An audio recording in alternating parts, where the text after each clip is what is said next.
바로 이런 미국의 행동을 보면서 북한 김정은이 어떤 판단을 하고 어떤 생각을 할까? 여기 가장 이제 우리로서는 그렇죠. 관심사거든요. 어떤 생각을 할까요? 일단 김정은은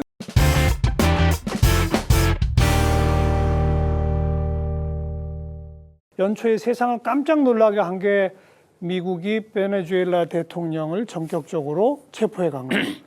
이거 어떻게 해석해야 합니까? 정세영 회장님. 체포라고 말씀하셨는데 체포인지 납치인지 그건 뭐 좀 해석의 여지가 좀 있다고 봐야 되겠죠. 왜냐하면 어떤 뭐 그 마두로 대통령이 이뭐 범죄와 연루돼 있거나 아니면 부도덕하거나 비민주적인 지도자인 것과는 별개로 주권 국가의 어쨌든 통치자를 다른 나라가 작전을 해서 데리고 간 것이기 때문에 그걸 체포라고 할 수 있는가 아니면 납치라고 해야 되는 것인가 이제 좀 일단 많은 사람들의 논란이 있는 것이고요. 미국의 용어로는 체포고 그렇죠. 국제법상으로는 납치고. 납치가 만든 예, 거죠, 사실은. 예. 그러니까 이제 미국이 뭐든 할 수 있다라는 걸 보여주는 하나의 상징적인 사건이고요. 트럼프의 성향을 단적으로 보여주는 것이다. 그러니까 트럼프 대통령은 그 무슨 일을 하든 간에 본인이 생각하는 것은 그렇게 어렵게 생각하는 것 같지 않아요. 뭐 생각하면 뭐 할 수 있는 거지. 그럼 뭐 해보는 거지. 뭐 이렇게 생각하는 경향이 있는 것 같고 또 이게 이제 그 트럼프 대통령이 계속 얘기해왔던 방식의 어떤 미국 우선주의, 그러니까 미국 자국의 이익을 추구하는 것이라면 수단과 방법을 가리지 않는 그런 모습을 보여주는 것이고요. 사실 이제 그런 그 개인적인 수준의 분석을 뛰어넘어서 이게 지금 세계사적인 흐름에서 이걸 어떻게 해석해야 될 것인가 하는 고민이 빠진 거거든요. 그런데 이제 많은 사람들이 지금 분석하기를 러시아의 우크라이나 침공도 굉장히 지난 한 3, 40년간의 역사와는 굉장히 이례적인 사건이고 또 미국의 이 베네수엘라의 것도 그렇고 또 중국이 노골적으로 대만을 위협하고 있는 것들도 마찬가지다. 그러면 이런 모든 것들이 미국과 중국, 러시아는 서로 강대국이니까 냉전 시대처럼 서로 공격은 하지 않겠지만 그 밖에 다른 나라들에 대해서는 무엇이든 할 수 있는 시대로 다시 돌아갔다. 힘 있는 나라가 마음대로 한다. 그렇죠. 야만의 시대로 돌아간 것이다. 이런 얘기가 나오고 있는 것이고요. 더 나아가서 아예 식민 시대로 돌아가는 거 아닌가. 그러니까 지금 그린란드 얘기까지 나오고 있는 거 보면 그러니까요. 이건 뭐 강대국의 이익 앞에서는 국제법이고 국제규범이고 이제는 더 이상 의미가 없어졌다. 이런 시대로 돌아간다라고 하는 그런 두려움을 많이 자아내게 하는 그런 사건이라고 생각이 듭니다. 지금 당장은 미국이 뭐 힘으로 밀어붙였지만 결국은 대가가 있을 겁니다. 제가 볼 때는 1989년에도 아버지 부시가 파나마에 가서 노리에가를 또 거의 같은 방식으로 그때는 아직 지상군이 들어갔죠. 들어가가지고서는 시가전도 벌이고 아마 미군도 꽤 살상됐을 수밖에 없었을 거예요, 당시에는. 근데 저도 그 파리에서 공부하면서 저런 있을 수 있는 일인가. 아무리 미국이라도 저런 일을 미국은 그래도 민주주의 국가고 세계의 모범을 계속 얘기를 하면서 자기들 국익에는 그냥 갖다 힘으로 밀어붙이니까 근데 지금 다 숨죽이고 다들 참고 있고 유럽 국가들도 미국이 저러는데 지금 우크라이나 전쟁이 급하니까 미국의 눈치를 봐야 되니까 정면 비판은 안 하고 있지만 마두로라는 사람이 그렇게 훌륭한 지도자는 아니니까 훌륭한 지도자를 체포해 갔으면 가만히 안 있었겠죠. 그런데 어쨌든 간에 이게 미국의 세계를 주도하는 지도력이라는 측면에서 보면 완전히 지금 추락하고 있는 것이 아닌가 저는 그렇게 보는데요. 지금 겉으로는 굉장히 뭐 위세당당하지만 지금 거기다 그린랜드까지 뭐 또 자꾸 거론하는데 이게 뭐 겉보기에는 힘이 세니까 다들 이렇게 지켜보지만 결국은 어떤 다른 방식에서 대가를 치르지 않을까 이렇게 보이고요. 그리고 트럼프 대통령이 너무 좀 포장이라도 해야 되는데 말을 좀 너무 막 해요. 이를테면 뭐 석유 이권이 탐이난 듯한 그런 모습. 이게 탐욕의 나라가 돼버렸고요. 그런 거는 그냥 감춰야죠. 그냥 마약과 테러 뭐 하기 때문에 국제 정의를 위해서 할 수 없이 우리가 다른 나라 주권을 존중하고 싶지만 어쩔 수 없이 했다. 뭐 이런 식의 논리가 나와야 되는데 그냥 뭐 석유 해가지고 우리가 투자해가지고 우리 미국으로도 가져오고 물가도 낮추고 그 베네수엘라 국민들도 자사해주겠다. 그러면서 돈노주의라고 또 그래가지고 중남미는 이제 앞으로 미국에 대해서 우습게 보는 나라는 없을 것이다. 이런 게 뭐예요? 이게 패권주의나 다 안 좋은 개념들이거든요. 근데 그런 거를 서슴없이 막 얘기를 한단 말이에요. 지금은 힘이 세니까 그냥 뭐 지켜보고 있지만 네, 네. 과연 계속해서 전 세계가 미국을 추종할까? 저는 우리의 동맹국인 미국이 그런 모습으로 자꾸 추한 모습으로 가는 게 너무 안타깝습니다. 어찌 보면 우크라이나를 침공한 러시아 수준으로 내려갔다 이렇게 볼 수도 있다. 그러니까 중국은 지금 베네수엘라의 석유를 80%나 중국에 보내니까 또 600억 달러 투자한 거 못 받을 수도 있고 굉장히 지금 아주 그 이익이 그냥 막 박탈당하니까 굉장히 강렬하게 비난하지만 러시아는 제가 볼 땐 푸틴 대통령은 속으로 아마 빙긋이 웃고 있을지도 몰라요. 뭐 트럼프도 뭐 저렇게 하는데 내가 우크라이나 것도 나를 욕할 이유가 많이 줄어들었겠다. 이렇게 그러지 않겠어요? 그럴 수도 있겠네요.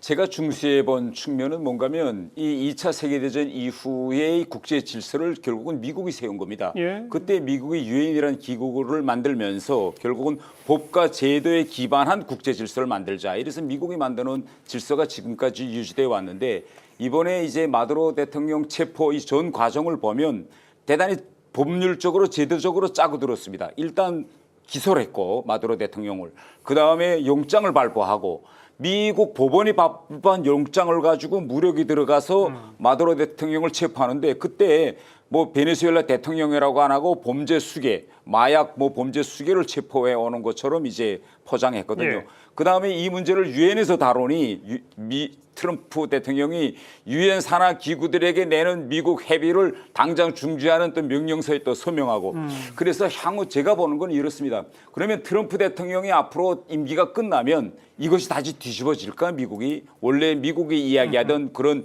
제도와 법에 기반한 국제 질서 회복으로 돌아오겠는지 아니면 미국이 이제부터는 자기들이 만들어놓은 이 국제 질서를 이제는 바꾸려고 유엔이라는 이런 데 얽매일 필요가 없다. 이 기조로 향후 미국이 계속 가지 않을까 이렇게 저는 생각합니다.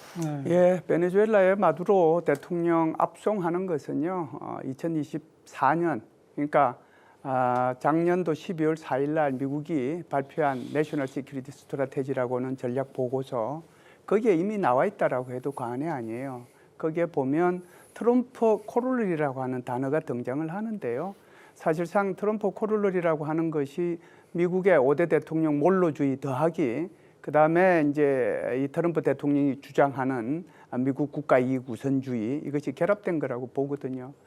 그래서 이제 몰로주의라고 하는 것 자체가 이제 좀 이 다른 나라들이 중남미권에 예. 이렇게 개입하는 것을 방어하는 방어적 그런 성격이었다라고 하면 트럼프 코룰러리 또는 이제 돌로주의라고 하는 것은 굉장히 공세적으로 내가 여기에 배타적 권리를 행사하겠다라고 하는 거예요. 근데 이제 이 미국 입장에서 보면 어딘가 한쪽은 이제 한번 손을 봐서 살게 갱후 그러니까 뭐 닭목 비틀어 가지고 이렇게 이 원숭이한테 경고를 줄 그런 필요가 있었던 거죠. 네, 네. 마침 그 대상이 베네수엘라의 마두로 대통령이고 또 마두로 대통령이 저지른 여러 가지 일들이 있으니까 그를 이제 압송을 한 거죠. 그런데 그것을 넘어서 조금은 이제 전에 그린란드까지도 이제 얘기를 했지만 지금은 이제 서던 스피어라고 하는 남반구 가지고 얘기를 했지만 지금 미국이 얘기하는 것은 남반구, 북반구, 소위 말해서 미국하고 캐나다까지 포함해서 북극에 있는 그린란드까지 손대면은 이쪽 부분 전체가 서반구가 되거든요. 그러니까 웨스트 헤미스피어까지 자기가 갖겠다라고 하는 거예요. 그래서 이런 걸 보면 19세기, 18세기의 제국주의가 지금 다시 등장하고 있지 않는가. 맞아요. 그래서 저는 이런 생각을 합니다. 러시아가 우크라이나를 침략했을 때만 하더라도 저걸 제국주의하고 연결하는 것은 좀 무리다라고 생각을 했거든요. 네. 그냥 저것이 조금 특별한 케이스겠구나 이렇게 생각을 했는데 이번에 이제 미국의 행동을 이렇게 하는 걸 보면서 또 앞으로 어떻게 하겠다는 의지를 보면서 제국주의가 부활하는 게 아닌가. 그래서 가장 지금 미소를 짓고 있을 사람은 우리 홍 원장이 얘기를 했지만 푸틴도 푸틴이지만 아하. 시진핑이가 웃고 있을 것이다. 저는 그렇게 생각을 해요. 네. 이제 이런 가운데 우리 입장에서 이게 뭐 국제법상으로 보면 명백히 불법이고 부당한 행동인데 그렇다고 우리가 이걸 가지고 미국을 비판하거나 공격할 수도 없고 또 그렇다고 칭찬할 수도 없고 우리는 어떻게 해야 합니까? 이런.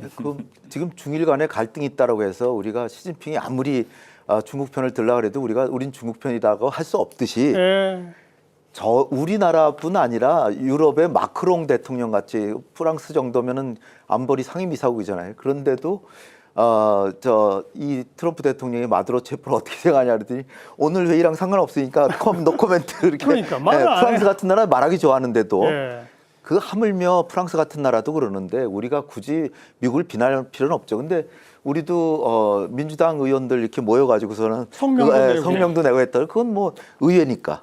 이건 외교부가 내면 좀 그건 문제가 네. 되겠죠. 네. 외교부가 아니라 의회에서는 할 수 있죠, 당연히.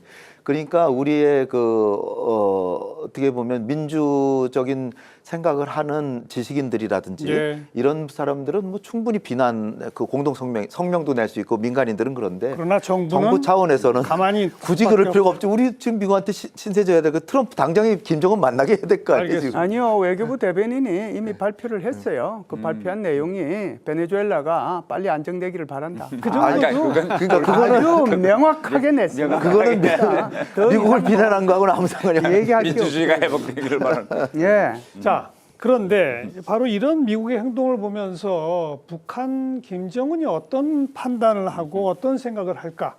여기 가장 이제 우리로서는 관심사거든요. 어떤 생각을 할까요? 일단 김정은은 핵에 더욱 집착할 겁니다. 그래서 북한이 일관된 지금까지 국제 사면들을 볼 때마다 이것을 이제 핵 개발의 명분으로 이제 굳히는 데 이용했는데 이하면 뭐 이라크 전쟁이 일어나고 또 리비아에서 가다피가 이제 죽고 이럴 때마다 이야기한 게 결국은 핵을 개발하려다 포기하고 미국과 타협하고 그다음에 더군다나 우크라이나 전쟁이 왜 일어났느냐. 우크라이나와 같은 제3대 핵 보유국이 종이장 한 장 믿고 다 없앴더니 결국은 이런 일이 일어났다. 그러니까 핵은 계속 더 고도화해야 된다. 이걸 여기에 대한 집착을 저는 더 할 거다. 예. 저는 이렇게 생각하고 가장 우리가 지금 관심 가지는 것은 그거 아닙니까? 어떻게 하면 트럼프 대통령과 김정은을 만나게 해가지고 그 어떤 비핵화의 새로운 물꼬를 터자고 하는데 이런 사건이 딱 터지면 북한은 한동안 트럼프를 만나고 싶어도 혹시 그것이 마두로 대통령 체포를 보고 김정은이 쫄아서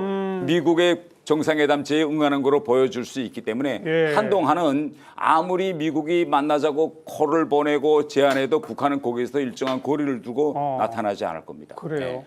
지금 다른 분들은? 요번에 대통령이 중국 갔다 오시면서 많은 말씀을 하셨잖아요. 그 중에서 저를 제일 놀라게 했던 건 뭐냐면은 지금 이제 김정은의 입장에서 보면 핵을 어떻게 하느냐 이제 이 문제잖아요. 그러니까 작년에도 경주에 올 때 트럼프가 만나자 그러면서 뭐 뉴클리어 파워다라고까지 했지만 다카이치 만나가지고서는 다카이치가 정상회담 한 다음에 트럼프가 나한테 약속하기를 북핵을 비핵화하는데 전력을 다하겠다 그런 다음에 안 만났거든요.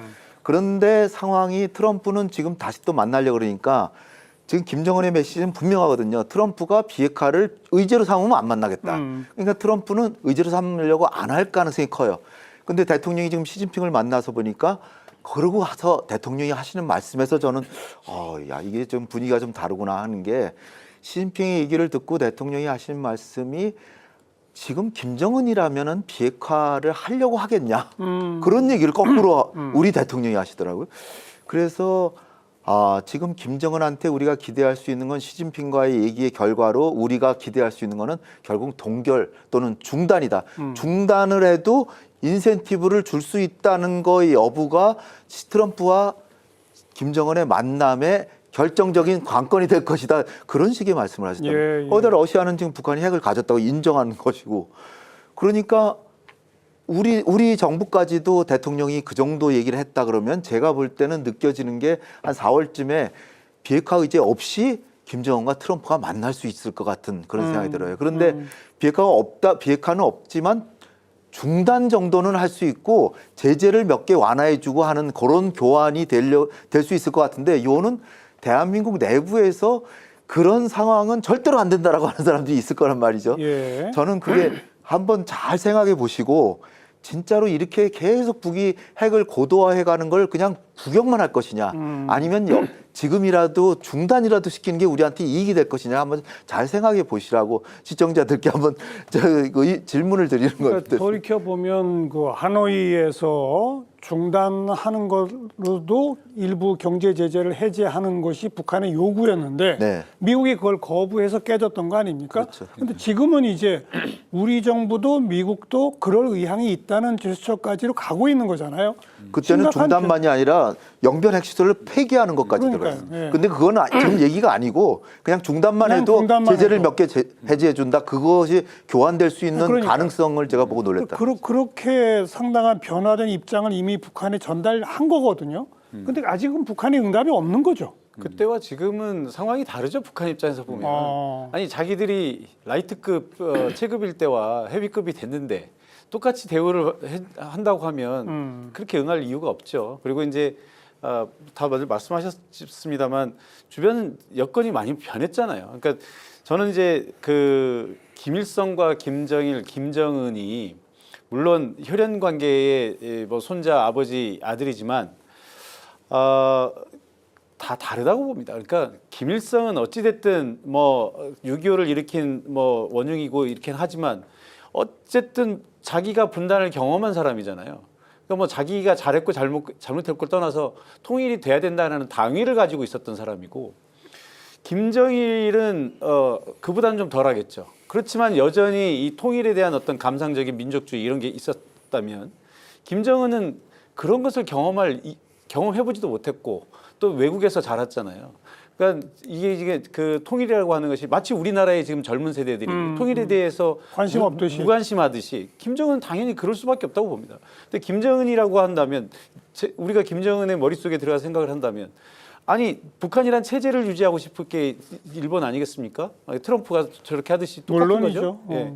그렇다면 이재명 대통령이 말씀하셨던 것처럼 김정은 입장에서는 지금 당연히 지금 그 하노이 때하고는 또 상황이 많이 달라졌잖아요. 지금 막 앞서 우리가 얘기했던 우크라이나 전쟁, 지금 베네수엘라, 뭐 대만 사태 이런 등등을 다 보면 이제는 그때 포기했었으면 큰일 날 뻔했다라고 생각할 거예요 아마.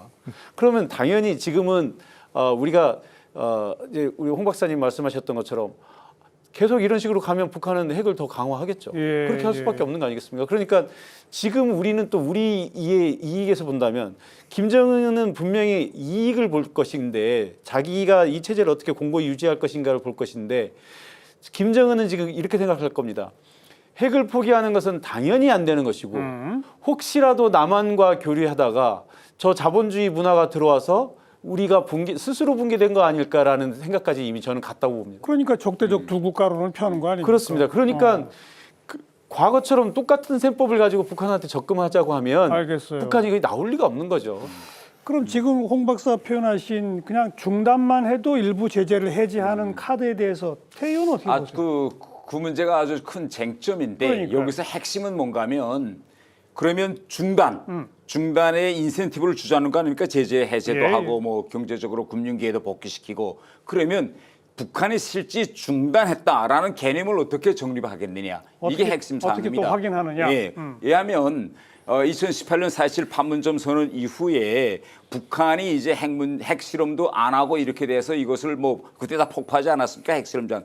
그러면 그 상황을 중단으로 볼 거냐 아니냐 이건데 우리한테는 북한의 개발을 중단했다라고 하면 그걸 검증할 수단이 없습니다.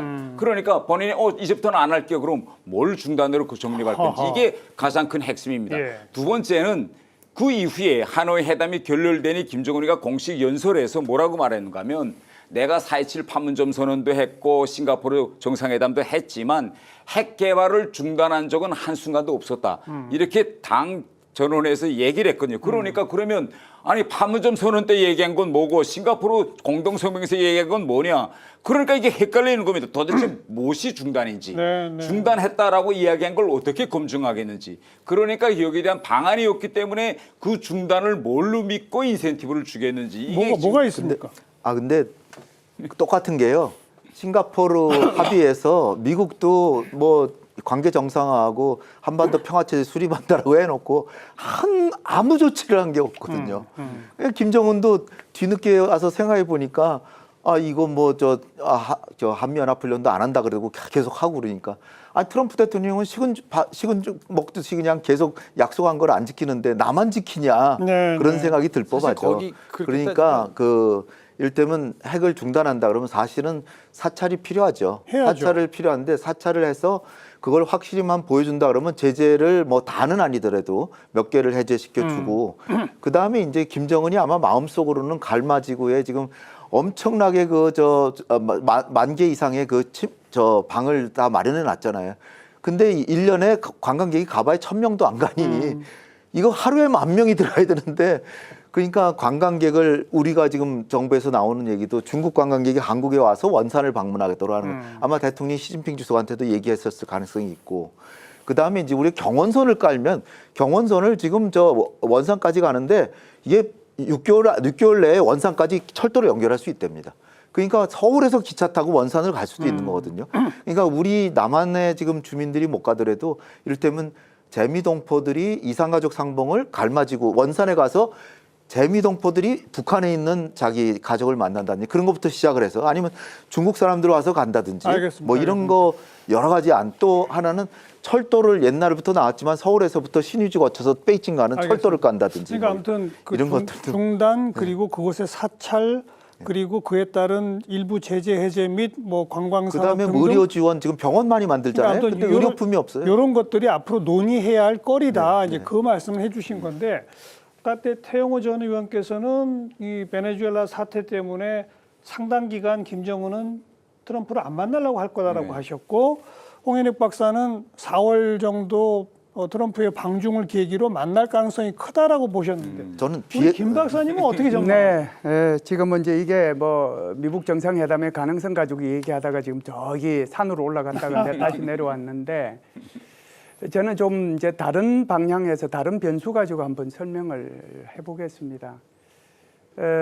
어떻게 보면은 이제 북한의 입장에서 보면은 이번에 마두로가 압송되는 것을 보면서 체제의 이제 위험 이런 걸 느낄 수 있겠죠. 물론 이제 이 베네수엘라가 가지고 있는 재래식 전력하고 북한이 가지고 있는 핵 국가다 자기가 얘기하는 것처럼 그런 거하고는 차원이 다르긴 하지만 그런 것보다는 저는 이런 생각을 해요. 체제 안정도 좀 받아야 되겠고 또 미국과의 관계도 좀 뭔가를 좀 돌파구를 마련해야 되겠다. 그래서 못 만날 이유가 없다라고 김정은이가 작년에도 얘기를 했어요. 그러면은 다른 변수가 뭘까? 그러니까 지금 북한의 입장에서 보면 중국이 좀 불편해요.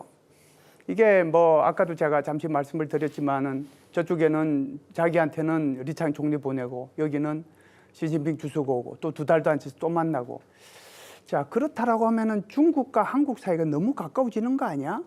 그러면 나는 어떻게 하지? 이럴 때 나는 미국이 필요하지 않을까. 그러니까 이런 생각을 가질 수도 있다는 거예요. 그래서 4월 달이 되면 이제 미국과 중국 사이에 정상회담은 정해져 있는 거고 그럴 때 이제 트럼프 대통령이 서울에서 만나자고 얘기했지만 서울에서 만날 일은 없고 결국은 이제 중국으로 불러들일 텐데 그렇게 되면 이제 지금 제가 말씀드린 것처럼 김정은의 입장에서는 미국하고의 회담이 필요하겠다라고 생각할 수도 있거든요. 만일 그게 된다면 거기에 플러스 한국도 들어가서 미, 중, 남, 북 정상회담이 가능하고 그 과정 속에서 남한과 북한 사이의 정상회담도 가능하거든요. 그래서 이번에 대통령께서 하신 여러 가지 창의적인 방안들 중에서 제가 한 얘기도 분명히 서로 논의는 했을 거라고 생각을 합니다. 오늘의 영상 어떻게 보셨습니까? 유익하고 의미 있으셨다면 아래 하단에 안내한 자율 구독료를 통해서 응원해 주세요. 그리고 최근 태영호 TV에서는 AI 실화 영화 봉인된 기록을 올리고 있습니다.